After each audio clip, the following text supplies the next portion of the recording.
Conjunction को basically इस्तेमाल करते हैं, लेकिन कंजंक्शन का इस्तेमाल जो है कैसे किया जाता है ये बड़ा इंपॉर्टेंट होता है, क्योंकि हमने कहा कि ये आपके वर्ड्स और सेंटेंसेस को तो ज्वाइन करने में हेल्प आउट करता है, लेकिन अगर जैसे मैंने आपको एग्जांपल दी कि आप कहते हो कि once there was a thirsty crow and he was searching for water, यहाँ तक तो ठीक है।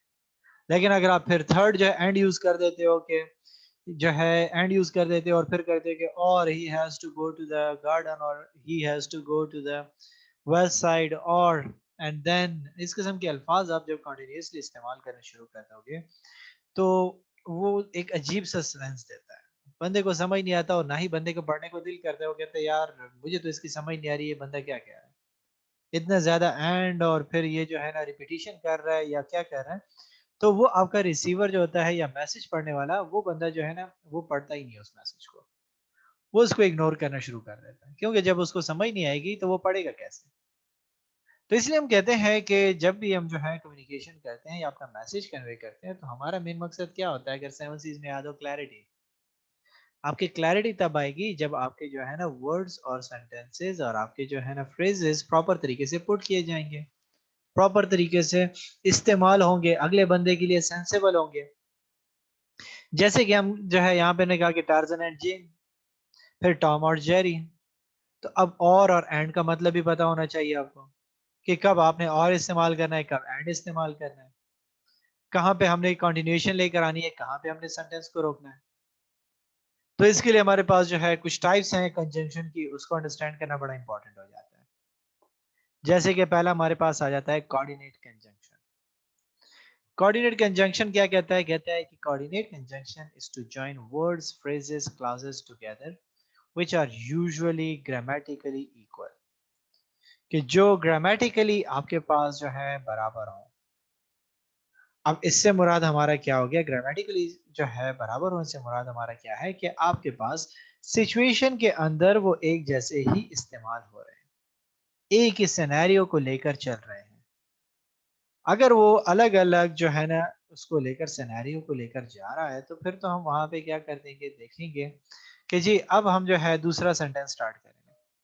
लेट्स से हम कह देते हैं कि Ahmad is a good boy, full stop हो गया, अहमद रीड्स इन क्लास। तो अब जो है हमने क्या कर दिया, दूसरी सेंटेंस दूसरी बात शुरू कर दी। लेकिन अगर हम एक सेम चीज को कंटिन्यू कर रहे हैं तो फिर वहां पे हम क्या करेंगे, इसका ख्याल रखेंगे कि हम जो है कोऑर्डिनेट कंजंक्शन को इस्तेमाल करेंगे। जैसे कहता है कि I wanted to buy a car but I have no money, कि मैं गाड़ी खरीदना चाहता था लेकिन मेरे पास पैसे नहीं थे। तो हमने उसके रीजन के लिए लेकिन का वर्ड यूज किया।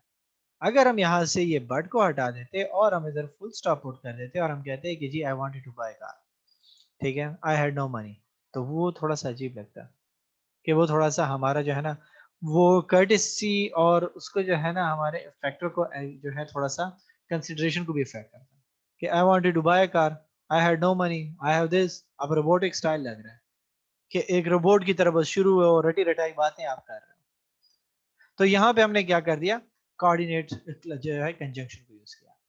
फिर हम देखें तो हमारे पास इन्होंने इस्तेमाल किया कि pizza and burger are my favourite snacks. तो दो चीजें हैं, तो हमने उसके लिए जो है क्या कर दिया, एंड को इस्तेमाल कर दिया। अब अगर आप दूसरे से पूछ रहे हो कि which one you like, pizza और बर्गर, तो हमें और को इस्तेमाल कर दिया। तो आपने ये चीज का जो है इत्मीनान करना होता है कि आप वहां पे कौन से जो है कंजंक्शन को इस्तेमाल करोगे। अगर कोऑर्डिनेट को कर रहे हो तो फिर वो आपके पास जो है इस तरीके से इस्तेमाल होंगे। अगर आप सबऑर्डिनेट की तरफ जा रहे हो तो वो क्या करेगा, कहता है कि these conjunctions are those that introduce subordinate clause and join them to main clause, कि वो किस लिए इस्तेमाल होते हैं कि फर्स्ट जो है आपके क्या करेगा, वो इंट्रोड्यूस करेगा सबऑर्डिनेट क्लास को और देन ज्वाइन करेगा किसको, मेन क्लास को, कि मेन क्या बात हो रही है, मेन क्या पॉइंट चल रहा है उसको डिस्कस करेगा। जैसे कहते हैं कि she can not come back, why, because she is ill. So main बात इल है, इसी की वजह से आपके ये स्टेटमेंट क्रिएट हुआ है। द पेशेंट हैड डाइड, ठीक है मर गया, क्यों या कब, बिफोर द डॉक्टर के, कि डॉक्टर के आने से पहले मरीज मर चुका था। तो वो जो है आपके पास स्टेटमेंट कंप्लीट हो जाता है। तो हमने क्या किया कि अपने जो है इंट्रोड्यूस किया सबऑर्डिनेट क्लास को और फिर उसको जोड़ दिया अपने मेन क्लास के साथ कि हम कहना क्या चाहते हैं और उस कहने की रीजन क्या थी। तो तब अगले बंदे को पता चल जाएगा। लेट्स से आप बॉस को कह देते हो कि सॉरी आई वाज लेट और sorry for being late because I was stuck in the traffic. बात कंप्लीट होगी। आप उसको कहते हो कि kindly process my order quickly because we need to start our production. तो आप क्या कर रहे हो प्रोफेशनली, जब आप एक लेटर में लिख रहे हो वहां पे उसको रीजन बता रहे हो, तो उसके लिए आपने क्या करना होता है, इसको इस्तेमाल करना होता है कि आप उसको जो है प्रॉपर तरीके से कन्वे करो कि why, give your reader a complete message, complete information, ताकि कोई प्रॉब्लम क्रिएट ना हो। Then we have interjection. Interjection आपके पास जो है एसोसिएट हो जाता है आपके स्ट्रॉन्ग फीलिंग्स इमोशंस को, और ये आपके जो है कहता है कि which are not grammatically related to rest of the sentence, कि इसके ग्रामर के साथ कोई काम नहीं होता। ये वो आपके जो है ना, हमने क्या कहा कि जैसे हम नॉन वर्बल क्यूज का जिक्र करते हैं कि आपके फेशियल एक्सप्रेशंस, आपके जो है ना वो जेस्चर्स पोस्चर जो आपका एक मैसेज कम्युनिकेट कर रहा है, ठीक है, वो जो है उसमें हेल्प आउट करता है। ओके सो हमने क्या कहा कि इंटरजेक्शन आपके पास क्या है, सडन फीलिंग्स और इमोशंस या स्ट्रॉन्ग इमोशंस को शो करता है, जो आपके नॉन वर्बल क्यूज होते हैं वो यहाँ पे राइटिंग में पुट करते हैं। जैसे आप जो है क्या करते हो कि ओहो really sad to hear about your loss, ठीक है, फिर हम उसको कहते हैं कि stop, let me finish my talk, ठीक है। फिर अगर जो है कोई चोट लग जाती है, आउच, इस किस्म के जो सडन आपके जो है वर्ड्स होते हैं या जो आपकी फीलिंग्स होती हैं या इमोशंस होते हैं, उसको हम क्या कर देते हैं कि इस तरीके से यूज करते हैं। अब आजकल तो आपके पास आसानी आ गई है, आप जो है क्या करते हो कि प्रोफेशनली जितने भी ग्रुप्स वगैरह और ये सब कुछ बन रही होती है, वो क्या करते हैं कि वो उसको मूव कर चुके हैं किसकी तरफ, वो जो है व्हाट्सएप और उसकी तरफ ले आए। तो व्हाट्सएप में आप क्या करते हो, वहां पे इमोजीज वगैरह के जरिए से ये सारी चीजें कवर कर लेते हो, लेकिन अब लेटर में जो है आप इमोजी तो नहीं पुट कर सकते, ठीक है, क्योंकि वहां पे जब आप इस चीज को पुट करोगे तो वो मसला बनाएगा। क्योंकि अब आप वहां पे अगर जो है ना पुट कर देते हो स्माइली और इस किस्म के फेसेस बना देते हो, तो वो उसको अजीब नजर आएगा, वो कहेगा यार ये क्या कर रहा है, एक वियर्ड उसको जो है ना वो लुक आएगा। तो इसलिए हम क्या करते हैं कि इस किस्म की चीजें इस्तेमाल करते हैं जब हम क्या कर रहे हैं कि अगले बंदे से कम्युनिकेट करते हैं रिटर्न में। लेट्स से अभी जो है एक बैड न्यूज मैसेज है, ठीक है, वो आप जो है एक बंदे ने आपको दे दिया, आप उसका रिस्पॉन्ड कर रहे हो, तो आप उसके कहते हो ओहो, ओ नो, ठीक है, या जो आपको एक खुशी की न्यूज उसने दे दी और आप उसको कहते हो वाओ, ठीक है, कि वाओ इट्स रियली नाइस, ठीक है, या wow it I am happy to hear about your success. तो इस किस्म की सिचुएशन में क्या कर रहे हो आप, वहां पे इस चीज को पुट करते हो, आप इस किस्म के वर्ड्स को इस्तेमाल करते हो। सो कहता है कि they can show, they can show happiness, hurrah, sorrow, alas, anger, ठीक है, सरप्राइज, आहा एंड अदर इमोशंस। so, इस किस्म के इमोशंस और वो चीजें जब आप यूज करते हो तो क्या हो जाता है कि वो आपको इन चीजों के बारे में बताता है। Okay then we say that use an exclamation mark. Exclamation mark का इस्तेमाल बहुत ज्यादा होता है, ठीक है, बहुत ही यूजफुल होता है। अब आप जो है वहां पे क्या करते हो, स्ट्रॉन्ग इमोशंस को शो कर, जैसे वाओ हो गया तो वहां पे एक्सक्लेमेशन मार्क पुट करोगे। कहते हैं कि use a comma if emotion is not strong. अगर एक नॉर्मल सी बात है उसको कहते हो wow I have a peanut and jelly sandwich for lunch. लेकिन अगर आप जो है एक बहुत ही सरप्राइजिंग बात है, अगर जो है एक बंदा प्रमोट हो चुका है या वो जो है कहीं और उसकी जॉब हो गई, एक सक्सेसफुल स्टोरी क्रिएट हो गई है, तो वो क्या करेगा, वो इस किस्म की जो है यूज करेगा कि जो है एक्सक्लेमेशन मार्क उसको पुट करेगा, wow it's really nice to hear about your this success और योर प्रमोशन, तो वहां पे इस्तेमाल होगा। तो इसीलिए हम जो है क्या करेंगे, इंटरजेक्शंस को भी प्रॉपरली अंडरस्टैंड करेंगे और बताएंगे कि कहां पे कौन सा इंटरजेक्शन इस्तेमाल होना चाहिए।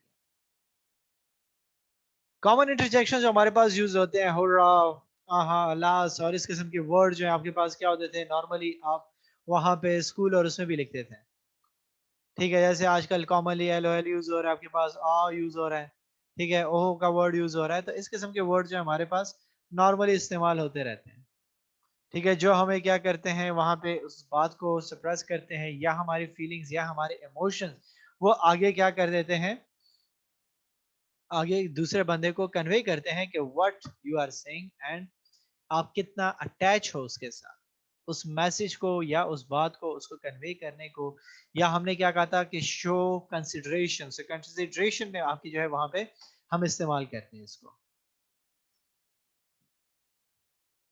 अदर इंटरजेक्शन आपके पास, ठीक है, जैसे कहता है कि अब जो हमने कहा कि आ हो गया, लास्ट हो गया, हुर्रा हो गया, ये इस्तेमाल कहाँ करते हैं, इनका मतलब क्या है? तो आहा जो है, अब उसका जो है सरप्राइज के लिए, सेटिस्फेक्शन के लिए हमने जो है वर्ड यूज किया। सल्लास को हमने सौरो के लिए, हुर्रा को एक्साइटमेंट के साथ एसोसिएट कर दिया, आउच को एक्सक्लेमेशन ऑफ पेन के, अगर आप जो है जा रहे हो और एकदम से चोट लग गई आपको या इस किस्म का कोई जो है इंसिडेंट हो जाता है तो आप उसके लिए इस्तेमाल करते हो। लास्ट में क्या कहते हैं, इंपॉर्टेंस, कहते हैं कि express the writers feeling maybe in the end or beginning of sentence. Follow the exclamation mark, place between commas used in informal writing. कि हम जो है इसको क्या कर सकते हैं कि अगर इस किस्म की सेंटेंसेस हैं, कोई बात है, तो हम उसको क्या कर लेते हैं, डबल कॉमास और इन्वर्टेड कॉमास और इस चीज़ों में पुट कर देते हैं, या एक्सक्लेमेशन मार्क को यूज़ कर लेते हैं, जिसके ज़रिए से हम क्या करते हैं, उन चीज़ों को एम्फेसाइज कराते हैं, हम उन चीज़ों को रियलाइज कराते हैं कि ये सिचुएशन इस तरीके से है और ये जो है आपने इस तरीके से यूटिलाइज करना है, या जो है मैं बड़ा खुश हुआ हूँ आपकी इस बात पे, या जो है मैं क्या हुआ हूँ कि बड़ा सैड हुआ हूँ, तो मैंने अपने इमोशंस शो कर दिए, या फिर आपको जो है मैं कर्टियस हूँ आपके साथ, आपको जो है फीलिंग शो कर रहा हूँ तो इसलिए। ठीक है, सो एक्सक्लेमेटरी मार्क हमने कहा सिंपली कि आप इस्तेमाल करते हो, आप जो है, अब नॉन वर्बल जेस्चर जो है या क्यूज जो है हमारे पास राइटिंग में नहीं होते, तो जब वो चीज हमारे पास नहीं होती और ना ही हम जो है उधर वहां पे इसको अपने जो है, हम कह सकते हैं कि इमोजीज वगैरह को इस्तेमाल कर सकते हैं, तो जब आप उन चीज़ों को वहाँ पे इस्तेमाल नहीं कर सकते तो आप राइटिंग में क्या करोगे, इंटरजेक्शन का सहारा लोगे। इंटरजेक्शंस के सहारे ही आप क्या करोगे, अपने जो है स्ट्रॉन्ग फीलिंग्स और इमोशंस आगे कन्वे करोगे। अब इसके साथ यहाँ पे आपका जो है ग्रामर मैटर नहीं करता कि आप इसको कहो कि जी इसमें पास्ट टेंस के साथ ये वर्ड लगेगा, प्रेजेंट टेंस के साथ ये वर्ड लगेगा, इसके साथ इसकी एसोसिएशन नहीं है। इसकी एसोसिएशन आपके सिचुएशन के साथ है, कॉन्टेक्स्ट के साथ है कि आपके किस सिचुएशन में आप उसमें अपने जो है ना फीलिंग्स या इमोशंस उस बंदे के साथ शेयर करते हो, कर्टिसी डिलीवर करना चाहते हो अपने राइटिंग में, तो आप उसको जो है क्या कहोगे, आपको जैसे हमने कहा कि wow I won the lottery, या आप उसको कहोगे वाओ रियली, ठीक हो गया, जैसे हम कहते हैं रियली सीरियसली, ठीक है, यू आर सेइंग दिस, ठीक है, तो वहां पे हम क्वेश्चन मार्क कर देते हैं कि रियली, ठीक है, आर यू श्योर, फिर क्वेश्चन मार्क। तो इस किस्म के क्वेश्चन मार्क या जो हम क्या करते हैं एक्सक्लेमेटरी मार्क्स, हम अपने फीलिंग्स और इन चीजों को शो करने के लिए इस्तेमाल करते हैं। अब क्लियर है यस सर। कि हम जो है टेंसेस को कैसे इस्तेमाल करते हैं।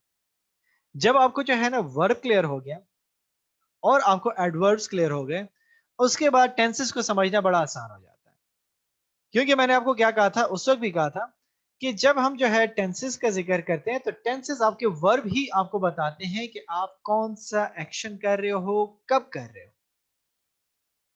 रहे हो या कर चुके हो या करने वाले हो, ये कौन डिसाइड करता है, ये आपका जो है ना टेंस बताता है आपको। सो टेंसेस में आपके पास थ्री मेजर टेंसेस होते हैं। अगर उर्दू में आपको याद हो, जो आपने मैट्रिक एफएससी में पढ़ा, तो हम क्या कहते थे कि आपके पास तीन जमाने होते हैं, फेले माजी, फेले मुस्तकबिल, ठीक है गया, और फेले हाल।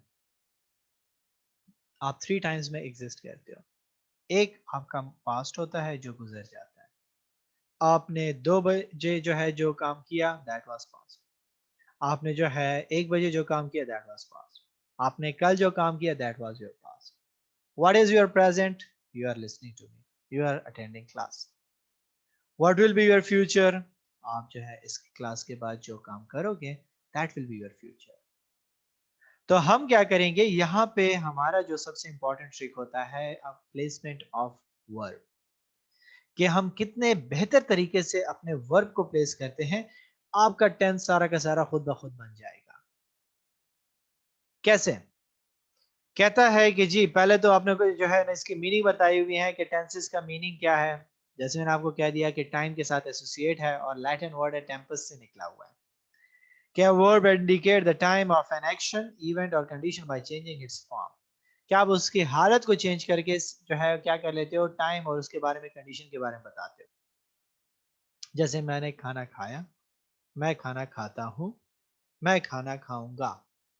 तीनों के अलग अलग मीनिंग निकल रहे हैं। मैं क्या करूंगा कि बॉस मुझे बता देता है कि आपने ये असाइनमेंट करनी है। मैं कहता हूं कि ठीक है सर, मैं कर लूंगा, मीन्स कि अभी नहीं करने वाला स्टार्ट। अगर मैं अभी स्टार्ट करूं, मैं आप कहोगे कि जी सर मैं अभी स्टार्ट करता हूं। अगर आप कर चुके, आप कहोगे sir I already done this. तो क्या हुआ, 3 डिफरेंट टाइम्स में डिफरेंट पोजीशन ऑफ वर्क का पता चला कि वो काम आपके किन सिचुएशंस में हो चुका था। सो कहता है कि based on time frame 3 tenses है हमारे पास।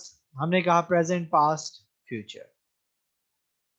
प्रेजेंट, पास्ट, फ्यूचर पहले से आपको मालूम है, इसलिए जो है उसको दोबारा ऐसा देखने की जरूरत नहीं है या इन डेप्थ में बच्चों की तरह पढ़ाने की जरूरत नहीं है। Just we have to take an overview of it. So कहते हैं कि present tense expresses an unchanging, repeated और रीअकरिंग एक्शंस और situations that exist only now. It can also represent a wide spread truth. कि आपके present tense क्या बताता है, उन चीजों के बारे में जो चेंज नहीं हो सकती, ठीक है, या रिपीट हो रही हो, कि जैसे मैं रोजाना स्कूल जाता हूं, या फिर वो एक्शन रोजाना होता है, या फिर वो सिचुएशन रोजाना रिअकर होगी और वो सिर्फ अभी हो रही है। पास्ट टेंस क्या बताता है कि past tense expresses an action और situation that was started and finished in the past. कि पहले हो शुरू हुआ था और पहले ही पास्ट में खत्म हो चुका है। Future, future tense expresses an action और situation that will occur in the future, कि जो फ्यूचर में आने वाले वक्त में होगा। सो बेस्ड ऑन एस्पेक्ट्स, ठीक हो गया, अगर हम उसके डिफरेंट एस्पेक्ट्स देखें, ठीक हो गया कि हमारे एक्शंस किस तरीके से हो रहे हैं, तो उसके एस्पेक्ट से अगर हम उसको करते हैं तो कहता है कि आपके पास जो है इसके डिफरेंट टाइप्स में हम मजीद इनके नाम चेंज कर देते हैं। जैसे कि हम कहते हैं कि प्रेजेंट इंडेफिनिट टेंस, ठीक है, past indefinite, future indefinite. Then we have continuous, जो काम जारी है। प्रोग्रेसिव भी जिसको कहा जाता है, present continuous, past continuous, future continuous, perfect और complete. Then we have perfect continuous, के काम कंप्लीट भी हो चुका है, ठीक है, और चल भी रहा है परफेक्टली। सो इंडेफिनिट से हमारा मुराद क्या है, कहता है कि द 3 इंडेफिनिट टेंसेस और simple tenses describes an action but do not state whether the action is finished. इसमें इस चीज का ख्याल रखना होगा कि जो हमारे सिंपल टेंसेस होते हैं वो आपको क्या बताते हैं कि आपका एक्शन जो है वो हो रहा है, लेकिन ये नहीं बताता कि वो कंप्लीट हुआ या नहीं हुआ। ठीक है, इनडेफिनिट है ना। डेफिनेट होता तो फिर हम कहते हैं कि कंप्लीट हो चुका था। इनडेफिनेट है तो इट मींस कि एक्शन जो है फिनिश हुआ है या नहीं हुआ उसके बारे में नहीं बताता। कॉन्टिन्यूअस टेंस नाम से ही शो है कि चल रहा है, कि the continuous tenses, incomplete tenses और progressive tenses describe an unfinished action, जो कि अभी तक चल रहा है। मैं खा रहा हूं, मैं सो रहा हूं, मैं बोल रहा हूं। नॉर्मली हम जो है कंटिन्यूअस टेंस बहुत ज्यादा इस्तेमाल करते हैं जब भी हम राइटिंग करते हैं। जब हम बोल रहे होते हैं नॉर्मल रूटीन में हम कंटिन्यूअस टेंस इस्तेमाल करते हैं। यार मैं आ रहा हूं ना, मैं खा रहा हूं ना, ठीक है, मैं जो है जाता हूं, मैं जो है चला जाऊंगा, या जो है हम कहते हैं कि जी मैं अभी जो है जा रहा हूँ, मैं रास्ते में आ रहा हूँ, ठीक हो गया, मैं रास्ते में आ रहा हूँ, मेरा इंतजार करो। तो क्या हो गया कि हम जो है कॉन्टिन्यूस को इस्तेमाल करते हैं, अनफिनिश काम को बता रहे हैं कि जो अभी चल रहा है। परफेक्ट क्या हो जाता है कि नेम से इशू है कि दैट इज परफेक्ट, कि डिस्क्राइब फिनिश्ड एक्शन, जो सक्सेसफुली एक्शन हमारा कंप्लीट हो चुका है उसके बारे में बताते हैं। Then we have perfect continuous tense, to combine the complete tenses and incomplete tenses to describe an action which was in progress and then finished। कि एक काम था जो शुरू था लेकिन अब खत्म हो चुका है। सो उसके शुरू के बारे में बता रहा है और वो खत्म के बारे में भी उसके बता रहा है। जबकि परफेक्ट वन साइडेड था, वो फिनिश के बारे में बता रहा है। कॉन्टिन्यूअस क्या कर रहा था, वो उसके नामुकम्मल होने के बारे में बता रहा था। ये क्या कर रहा है कि दोनों को एरियाज को कवर कर रहा है। पहले आपको मुकम्मल एरिया बता रहा है, फिर उसके बाद उसका मुकम्मल एस्पेक्ट भी बता रहा है कि अब ये कंप्लीट हो गया है। सो हम इसको जो है इस तरीके से ग्राफ करते हैं कि क्या होगा। प्रेजेंट में हमारे पास 4 tenses, present indefinite, continuous, perfect, perfect continuous, same for the past, same for the future. तो हमारे पास कितने टेंसेस हुए? अगर हमसे पूछा जाए तो 12 टेंसेस हैं on the basis of aspect. On the basis of time we have 3 tenses. इन टेंसेस को जितना बेहतर तरीके से इस्तेमाल करोगे, आपकी लैंग्वेज का मसला हल हो जाएगा। क्योंकि जब भी हम बात करते हैं तो हम इंग्लिश में कहां पे फंस जाते हैं कि यार मैं अब इसमें जो है वर्ब कैसे इस्तेमाल करूं। लेट से मैं जो है इस्तेमाल कर लेता हूं कि जो है आई डिड नॉट को मैंने इस्तेमाल कर दिया, तो अब मैं जो है ना वर्ग इस्तेमाल करूं या मैं वर्ग इस्तेमाल करूं। इस बंदा जो है इस सोच में पड़ जाता है और वो अगले को रिस्पॉन्ड नहीं कर पाता। वो जो है कहता है यार गलत हो जाएगी अंग्रेजी, वो मुझ पे हंस लेगा। फिर आप उसको कहते हो कि okay okay I will do it, क्या क्या। सो आपने काम किया होगा लेकिन आप उसके लिए जो है गलत टेंस इस्तेमाल कर लिया, आई विल डू इट, क्योंकि नर्वस हो गए। सो इनकी प्लेसमेंट, इनका यूज जो है बड़ा इंपॉर्टेंट है। हम जो है इससे इरिटेट होते हैं, हम कहते हैं कि यार टेंसेस को हम क्या करेंगे, हमें जो है समझ नहीं आती और ये जो है। लेकिन यही चीज हमें इंग्लिश बोलने से रोकता है। फिर यहाँ पे माइंड में एक क्वेश्चन अराइज होता है कि ये जो लोग बोल रहे होते हैं ये तो जो है टांगे तोड़ देते हैं। ठीक है, जैसे अब आपके पास जो है अमेरिकन बोल रहे होते हैं या जो है दूसरे मूवीज में देखते हो कि वो जो है बस अजीब किस्म की इंग्लिश बोल रहे होते हैं। यो man I am gonna do this, I will response you, I will reply you, ये हो गया, चेक योर सेल्फ। वो जो है हमारे पास लैंग्वेज, हम उसको कहते हैं स्लैंग लैंग्वेज। जैसे हमारे जैसे गांव देहात वाली तू और मैं और उस किस्म की लैंग्वेज होती है, ये वो लैंग्वेज होती है। प्रोफेशनल लैंग्वेज वो नहीं होती। जब प्रोफेशनल लैंग्वेज आ जाती है वहां पे वो सारा पर्सपेक्टिव चेंज हो जाता है।